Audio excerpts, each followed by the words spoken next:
Hello, and welcome to this special look at WEBN's trip to Washington, D.C. this spring. I'm Molly Doherty. And I'm Peyton Kavanaugh. Students traveled to cover the cherry blossoms and the Kite Festival in D.C. It was 2 days of hard work, but it was also full of fun. On the first day, students traveled down to the basin area to talk to people who were there to enjoy the blossoms. The weather was not perfect, but the cherry blossoms still drew a crowd. Here is the student work. The cherry blossoms are officially at peak bloom. Despite the weather, hundreds have shown out to enjoy the scenery. It's a little rainy and cold, but it's still beautiful to see all the cherry blossoms, walk around the memorials, and it's still a great time. Puddles formed, umbrellas remained open, and many brought their raincoats. The rain showers lasted throughout the day, but were not powerful enough to stop people from visiting this historical site.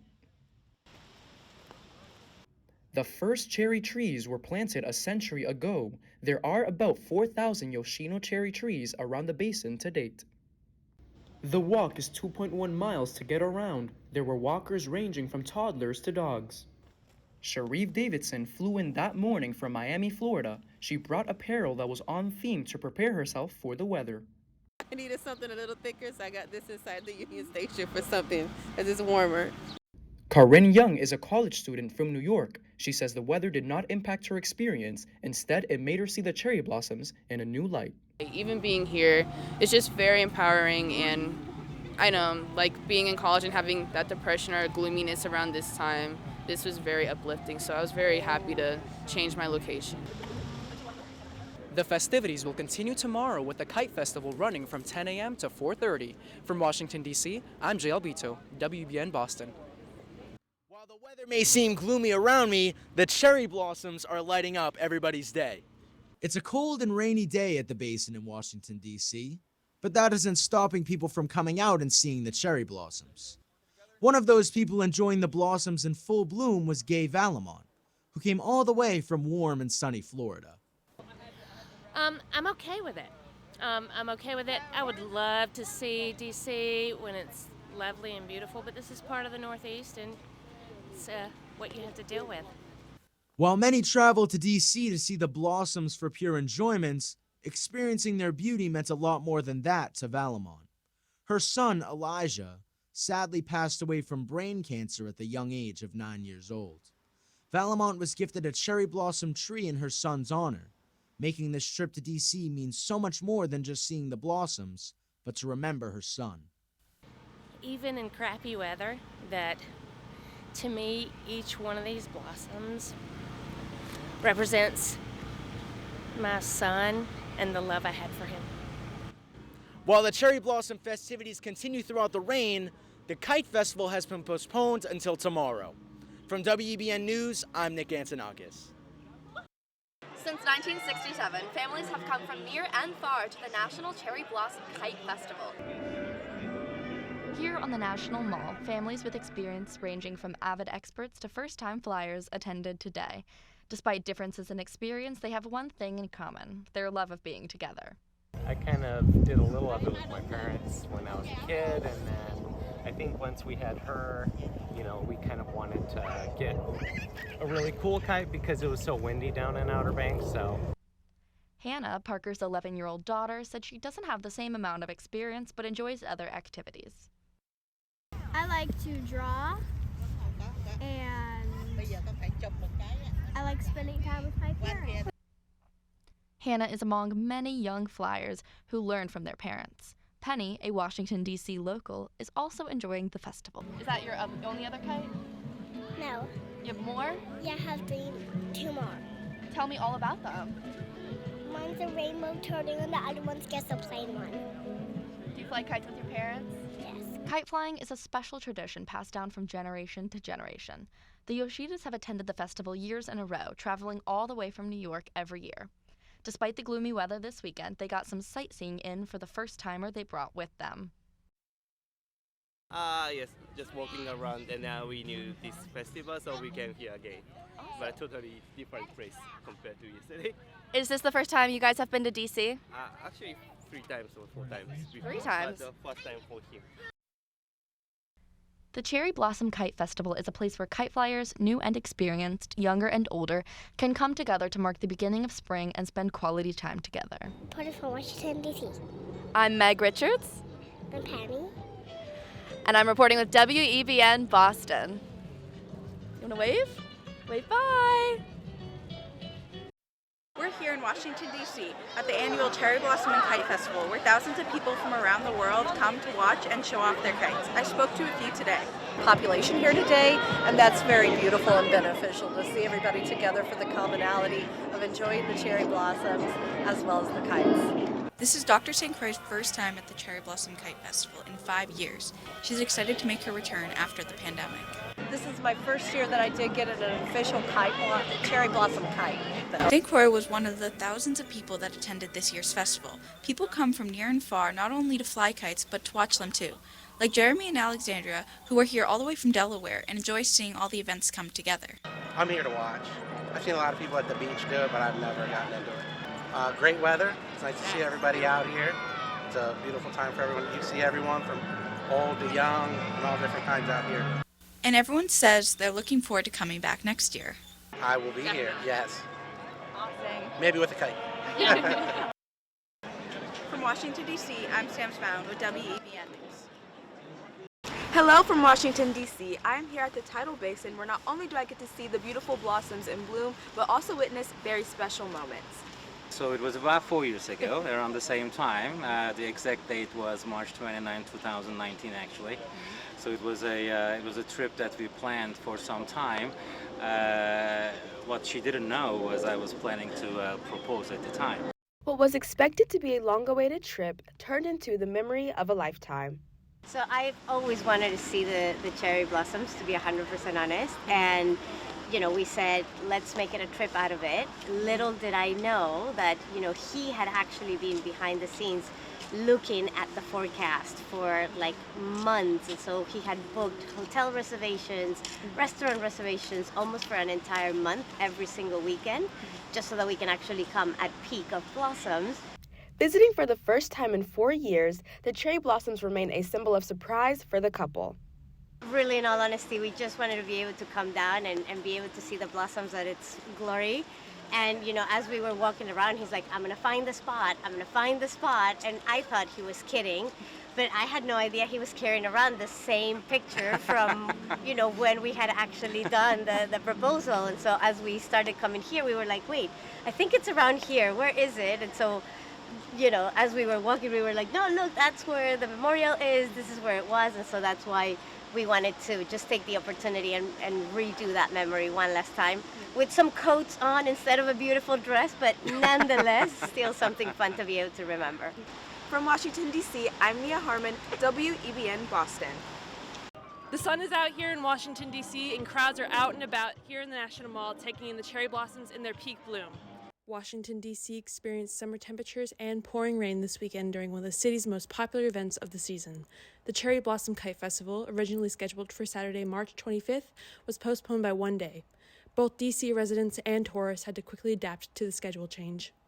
And we'd been planning for at least a week probably to come out, and we just kept watching the website, and they were really good about updating it on the website to let everybody know it was going to be today instead of yesterday. Thankfully, Sunday brought clear skies and perfect winds for kite flying. The Washington Monument grounds were filled with enthusiastic kite flyers and festive activities for all ages to enjoy. I love seeing how many people are out. I really think there's a really cool sense of community that I felt, certainly like in the first year that I've been here. To honor the friendship between the United States and Japan, Tokyo gifted D.C. nearly 3,000 cherry blossom trees in 1912, starting what we now know as the Cherry Blossom Festival. The 4-week celebration welcomes more than 1.5 million each year to enjoy the beautiful trees, as well as the mixture of art and culture that both D.C. and Japan are exceptionally proud of. This year's event brought people from across the globe just to witness this tradition. From Washington, D.C., this is Megan O'Brien from WEBN. We managed to make the best of the wet weather. But the sun did appear the next day. Those stories ahead. Welcome back to this WEBN special report about the DC Cherry Blossom Festival. The weather meant a delay for the kite festival, so our reporters pushed back their flights and stayed for the fun. Here are their reports. I'm here at the annual Cherry Blossom Kite Festival, where people and their four-legged friends are enjoying the festivities. Tens of thousands of kites soar high in the sky near the Washington Monument. Pet parents found themselves in the right place with the Pet Comfort Station. Although higher wind gusts made an appearance, the sunny weather made for an enjoyable outside event. Not only did the dogs interact, but so did their parents. The pups also came in style and did not fail to impress.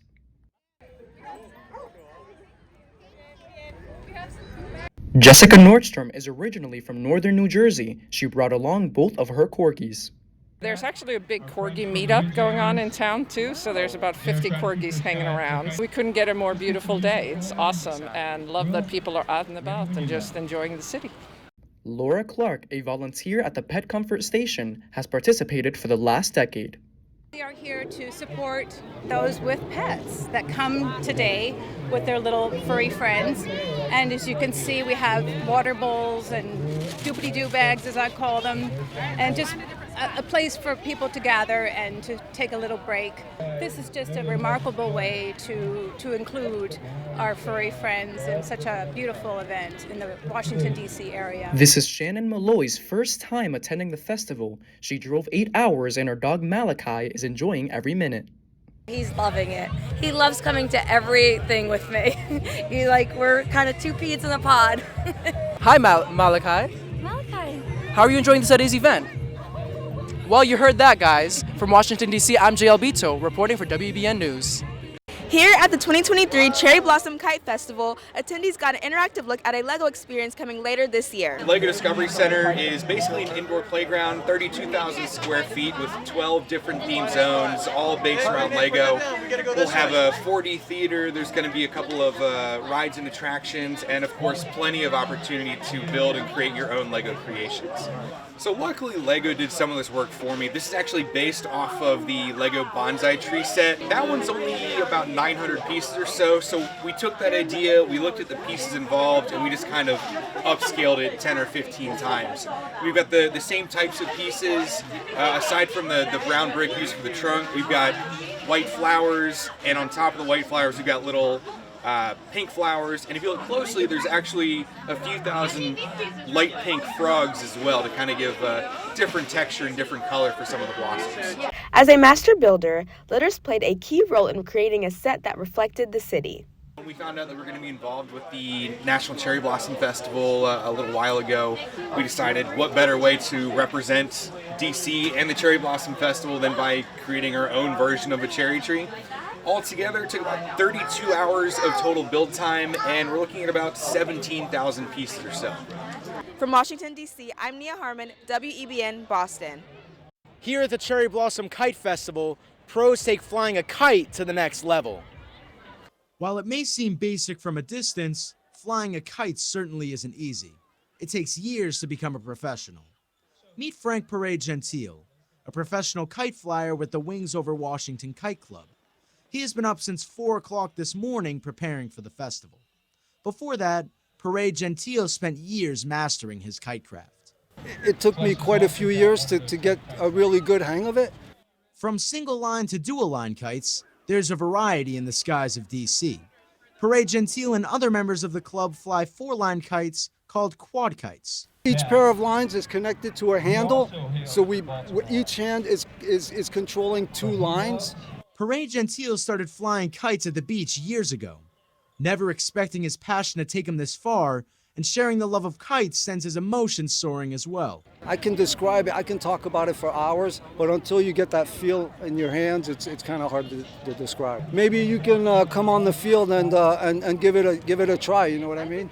I took Gentile up on his offer, and while I hadn't flown a kite since I was 5 years old, his teaching abilities were too good to fail. He showed me some of his signature tricks like the monkey bars, and even taught me how to take off. Sure, I couldn't keep my kite in the air for more than 5 seconds. You have to start somewhere in any sport. Flying a kite is not just holding a kite and watching it go up in the air. It can be a whole lot of fun and you know, sport. It's a sport. It really is a sport.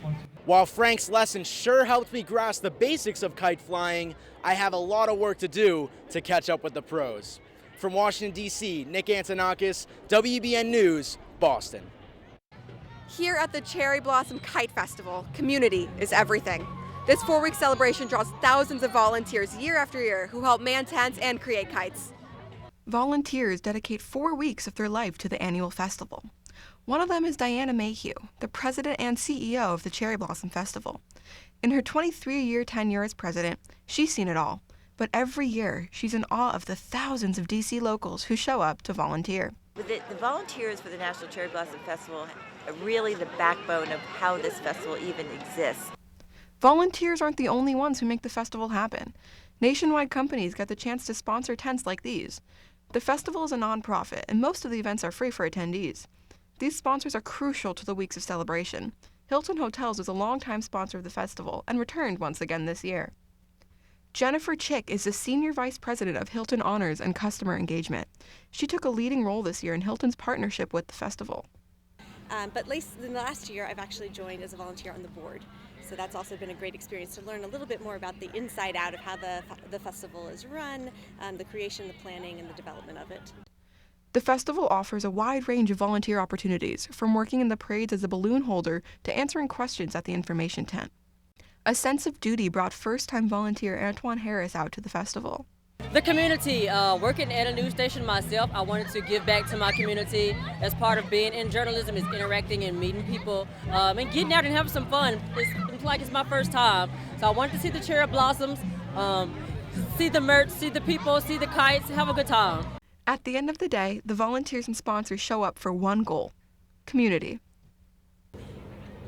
What keeps me going is to see the joy on so many people's faces, whether they're participating in flying a kite, whether they're watching the band, whether in the parade being part of the marching band. It's how this festival connects so many people. Here among the cherry blossoms, I'm Eve 11, WEBN News. Since 1967, the Blossom Kite Festival has been a DC favorite. People have gathered here today, including families, professionals, and even historical figures to fly their kites in the sky. I can't imagine how many people are here. I'm looking out and I'm seeing probably as many people as we have in Philadelphia. You saw that right. That was Benjamin Franklin sharing his history with kids. No, it's not 1752. It's 2023, and the Boston native made his way from Williamsburg to D.C. for the festival. Well, I heard they were flying kites. And I've been flying kites ever since I was this tall, if not shorter. And so I thought, how marvelous to come and see the kites and maybe get a chance to fly one as well. It's been a while. Benjamin Franklin has a lot of experience with kites himself. His lightning kite experiment is one of his most famous achievements. My kite was made out of silk, and it was actually about the size of a handkerchief, this size. And it was made out of silk because it was raining, and I was theorizing that we would get a charge from the atmosphere. Kids were excited to see this famous figure and learn about his kite. I asked one kid, Josephine, what she learned today. That wet ropes make electricity. Ben taught the kids everything they need to know about his electricity theories and how they were correct. Electricity is most curious, most curious. It's both something called positive and negative. And Ben's words of wisdom inspired her for the rest of the day.